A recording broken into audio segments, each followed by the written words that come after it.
Bonsoir à tous et bienvenue à cette édition du journal. À la une, enseignement primaire, secondaire et professionnel, reprise des cours sur toute l'étendue de la République démocratique du Congo ce lundi 21 avril 2014. C'est après 2 semaines des vacances des Pâques que les élèves ont repris le chemin de l'école à Lubumbashi tout comme à Kipushi.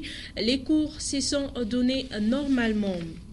Et ouverture ce lundi 21 avril 2014 du colloque africain des jeunes organisé par les mouvements des jeunes pour la dignité et le développement MJDD sous les thèmes contribution des jeunes dans la restauration de la paix, sécurité, unité africaine et cohésion nationale. Ce colloque vise l'échange d'expériences pour une paix durable. Voilà tout pour les titres. Madame, Monsieur, bienvenue à cette édition du journal qui débute directement par cette nouvelle qui vient de nous parvenir. Après les inondations qui ont détruit plus de 200 maisons à Kalemi dimanche des Pâques, le gouverneur de province Moïse Katumbi Chapwe s'y est rendu pour à la fois évaluer les dégâts, compatir avec les familles éprouvées et trouver des solutions urgentes. Un élément plus élaboré dans nos prochaines éditions.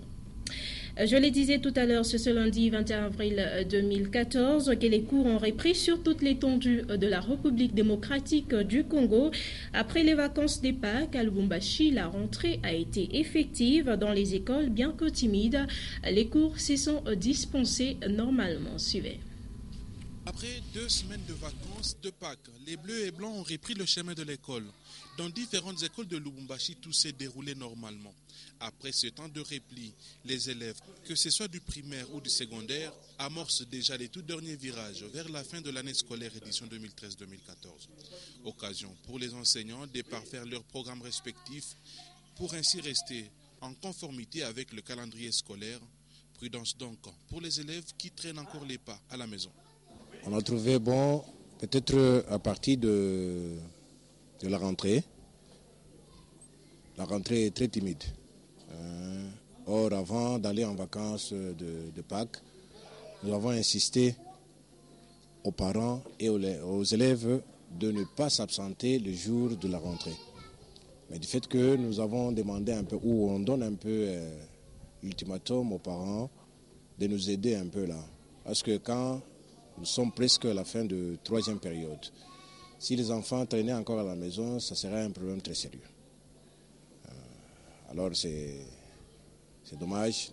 Nous préférons peut-être prochainement qu'on convoque un peu les parents, qu'ils puissent un peu nous aider lorsqu'il y a détente, il y a vacances, d'amener un peu ces enfants, qu'on puisse un peu terminer avec eux en beauté.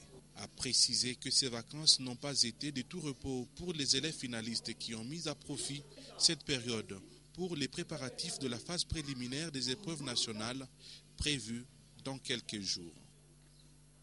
Un élément des Lumières Moussaou et Augustin Célestin Muganda et les élèves de la cité minière d'Ekipushi ont également repris le chemin de l'école ce lundi 21 avril 2014. L'ambiance de la reprise, ça sera à suivre certainement avant la fin de cette édition du journal. C'est du 21 au 23 avril 2014 que les jeunes venus des différents pays d'Afrique et même des différentes provinces de la République démocratique du Congo réfléchissent sous les thèmes contribution des jeunes dont la restauration de la paix, sécurité, unité africaine et cohésion nationale. L'ouverture de ce colloque organisé par le mouvement des jeunes pour la dignité et le développement MJDD a eu lieu ce lundi 21 avril 2014 à Théologicum de Don Bosco. Antoine Roger Mbouimamba.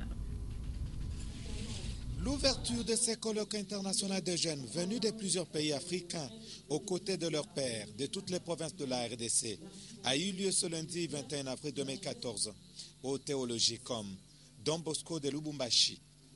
Quelle peut être la contribution des jeunes dans la restauration de la paix, sécurité, unité africaine et cohésion nationale? C'est sur cette question qu'ils réfléchissent tous ces 3 jours. Devant les directeurs de cabinet du ministre provincial de la jeunesse du Katanga, des traditionnels mots de bienvenue par le président Félim Benga de MJDD, celui du chef de bureau de la MONUSCO Lubumbashi et la communication du ministre par son directeur de cabinet sont prononcés pour marquer l'ouverture. La paix reste un élément très important qui fait à ce que nous ayons un lendemain fort, que nous ayons des États épanouis, des pays vraiment en développement. Et je pense qu'avec l'apport que nous sommes en train de recevoir de nos frères venus de quelques pays d'Afrique, ainsi que ceux des provinces, ça nous permet tout de suite là d'abdiquer, donc de refuser nos identités. C'est vrai, ce sont des valeurs, mais quand ça va nous pousser à être trop tribal, ça a fait fuir la paix dans les milieux des jeunes. Déjà ce premier jour, 4 communications, dont celle de Prosper Haïfort du Togo, sur l'appréhension de la violence, ont été faites devant différentes délégations venues de partout. Et parmi les 40 écoles qui prennent part à la promotion dite J20, 10 écoles ont presté ce week-end. Les élèves des écoles concernées ont défilé et dansé. Cette promotion s'est poursuivie en présence des parents d'élèves et plusieurs invités de marque. Une fois de plus, Antoine Roger-Mboumamba. La promotion scolaire dénommée J20 School s'est poursuivie le week-end dernier au bâtiment du 30 juin, siège de l'Assemblée provinciale du Katanga. Au moins 10 écoles sur les 40 sélectionnées de Lubumbashi ont eu à présenter leur spectacle relatif à la danse et au défilé de mode. Devant les invités de marque et parents, les élèves des écoles concernées ont prouvé leur savoir-faire en la matière dans une salle de plénière pleine comme un œuf. Organisateurs comme participants, les soucis de tous est d'obtenir une implication de l'honorable Katumbi quant au stade TP Mazembe pour les prochaines étapes. C'est dans le but de promouvoir la culture, dans le but d'encadrer cette jeunesse qui a des talents cachés en eux. Alors nous organisons cette manifestation grandiose, c'est pour ressortir ce qu'ils ont en eux, ce qui ont été, ce qui sont de bien, donc la culture katangaise en particulier. Bon, jusque-là, j'ai constaté que la salle est trop petite. On cherche un peu à notre papa, il peut nous aider avec une grande salle. Là, on peut représenter bien, on va montrer aussi notre talent. Ainsi, le 26, le 27, le 30 avril et le 1er mai 2014, on passera à l'épellation des mots, récital des poèmes, chants et autres. Question de sortir une meilleure école de Lubumbashi, objectif étant de maintenir le Katanga sur l'orbite de meilleur quant aux résultats des différentes épreuves nationales de l'EPSP. Communauté vaccinée, communauté en bonne santé, tel est le slogan pour l'année 2014. En ce qui concerne la semaine africaine de vaccination à Lubumbashi du 21 au 28 avril 2014, des actions de vaccination gratuites seront organisées dans différents centres à travers la ville. Un reportage de Jean-Paul Malimba et Karine Kabongo. Depuis 2010, l'Organisation mondiale de la santé OMS en sigle combat et lutte contre les maladies évitables grâce à la vaccination. L'OMS a ainsi décrété en Afrique pour chaque année du 21 au 28 avril 7 jours appelés Semaine africaine de la vaccination en abrégé SAV. La République démocratique du Congo fait partie des pays concernés. Cette semaine africaine de vaccination 2014 est placée sous l'action de la sensibilisation sur les maladies évitables grâce à la vaccination et le thème annuel est « La vaccination est une responsabilité partagée ».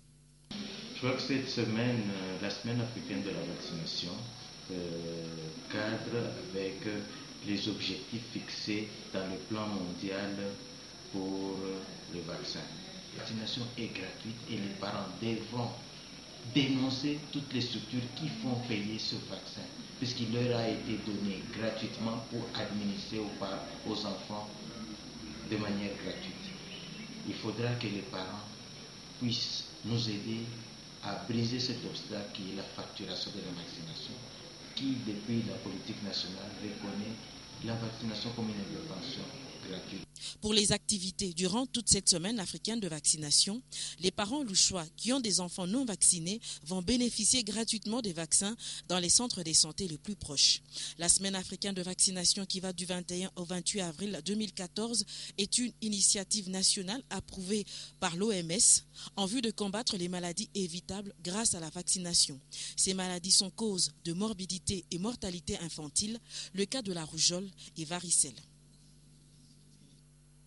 Les directeurs provinciaux de l'Office de voirie et drainage ainsi que les directeurs provinciaux de l'Office des routes ont effectué il y a peu une mission en Chine. Durant leur séjour, ils ont visité la voirie de quelques villes dont Pékin ainsi que leur système de maintenance. Consolat Kandja Makolovera nous en parle. Face au gouvernement provincial du Katanga, les directeurs provinciaux de l'Office des routes et de l'Office des voiries et drainage OVD ont effectué une mission en République populaire de Chine. Invités par les entreprises chinoises Krexet et Zoomlion qui travaillent en partenariat avec le gouvernement provincial du Katanga, François Mobalitoko de l'OVD et Hilaire Maswama de l'Office des routes ont mis à profit leur séjour en visitant les voiries des villes de Benjin, Shanghai, Guangzhou et Shanshan, dont ils ont apprécié la qualité et l'organisation dans la maintenance de ces réseaux. C'était sous la conduite de Madame Marine de Krexet Katanga. Par la suite, ces deux visiteurs ont été conduits dans la ville de Shashan où sont implantées plusieurs usines de la société Zoomlion spécialisées dans la fabrication des engins routiers, de terrassement, d'assainissement et de manutention. Les deux directeurs ont aussi eu des échanges fructueux dans leur domaine et rencontré le directeur commercial pour l'Afrique et ses collaborateurs qui leur ont montré les différentes usines de fabrication des engins. Signalant que la qualité et la variété de ces engins ont retenu l'attention de ces deux directeurs provinciaux de l'Office des voiries et drainage et Office des routes, cette mission d'un mois a été bénéfique pour les concernés qui ont été suffisamment édifiés dans le domaine des routes et voiries.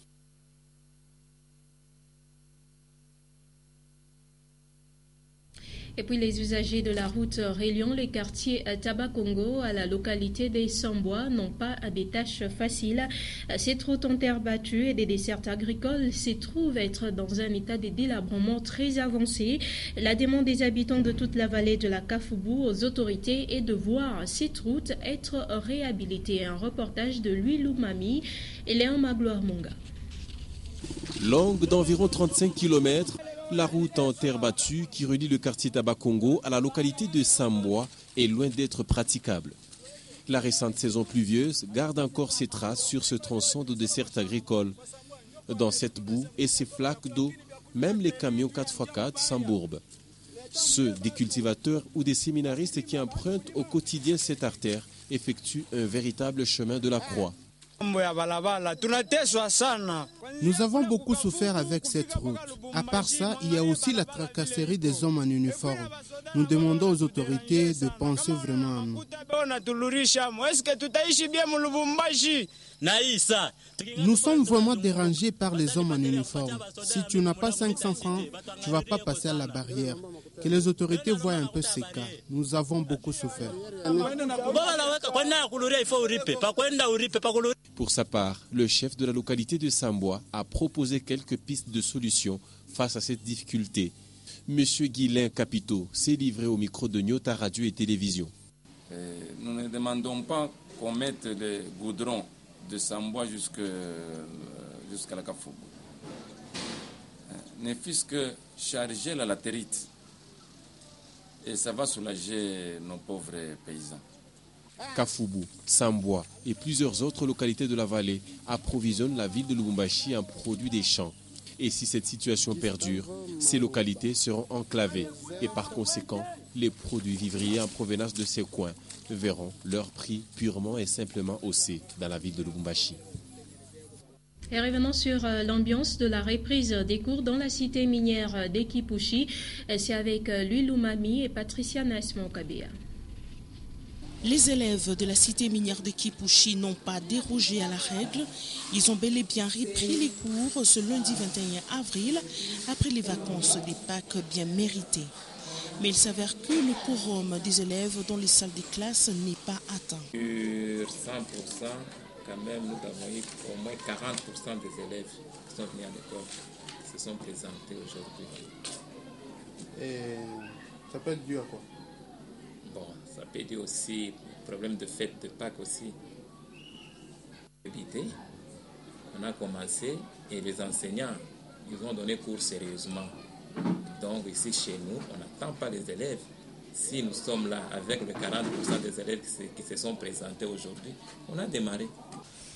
Vu cet état de choses, quelques chefs d'établissement scolaires sont mécontents du fait que certains parents ont préféré garder leurs enfants à la maison, étant donné que c'est la première journée de la reprise des cours. Les enfants traînent encore à la cité, nous ne savons pas pourquoi. On leur a donné 2 semaines de vacances, ils continuent d'ajouter. Nous ne savons pas comment est-ce que nous allons évoluer à ce rythme. Et lors de cette rentrée, dans les écoles techniques, les élèves étaient soumis à la pratique. Et la mairie de Likassi s'emploie à assainir l'environnement du centre-ville. Et cela, c'est la conséquence de la réfection totale des principales artères de la ville de Likassi. À cela s'ajoute aussi l'évacuation hebdomadaire des immondices. 4 camions bennes ont été remis à la ville par les entreprises minières sous l'impulsion du gouverneur de la province du Katanga, Moïse Katumbi Chapwe. Augustin Célestin Muganda. La ville de Likassi voit la majeure partie des sa voirie être réhabilitée par le gouvernement provincial du Katanga. Cette situation réjouit les transporteurs en commun, y compris les motocyclistes de Likassi.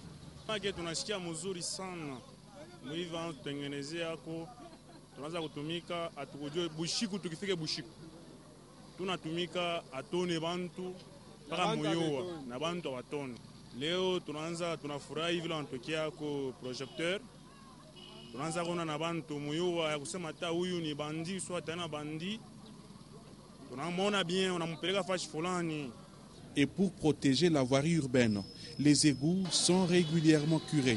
Grâce aussi à l'implication du gouvernement provincial du Katanga, la ville de Likassi évacue ses immondices du dépotoir de transit au dépotoir principal situé sur la route Kolwezi. 4 camions se relayent pour l'évacuation de ces immondices. Il y a 3 phases. Première phase, c'est pré-collecte. Les gens dans leurs parcelles, les magasins, etc., ils vont mettre leurs détritus, les cartons, tout ce que vous voyez derrière moi, dans des sacs. D'autres prennent par chariot, d'autres ils font venir par vélo, vers le dépotoir de transit qui est derrière moi. Comprenez?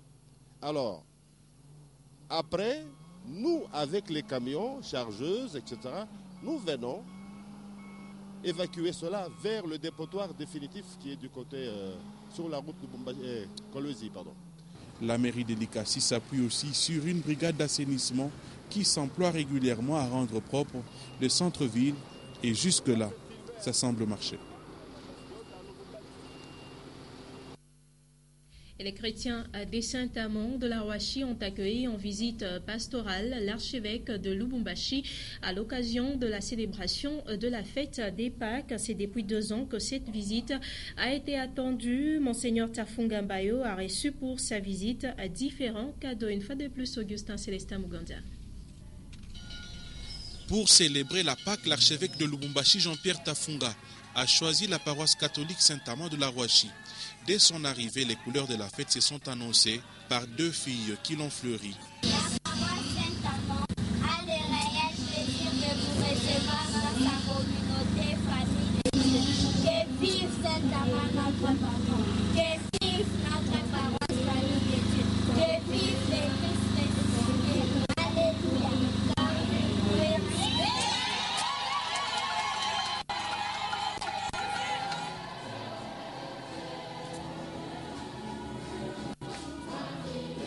Bondée de monde, la paroisse a été prise d'assaut par les chrétiens tout âge confondus qui ont partagé avec leur pasteur la joie de la résurrection du Christ. Occasion pour l'officiant de la messe d'inviter les chrétiens au sens d'amour dans les familles et surtout dans les communautés ecclésiales vivantes.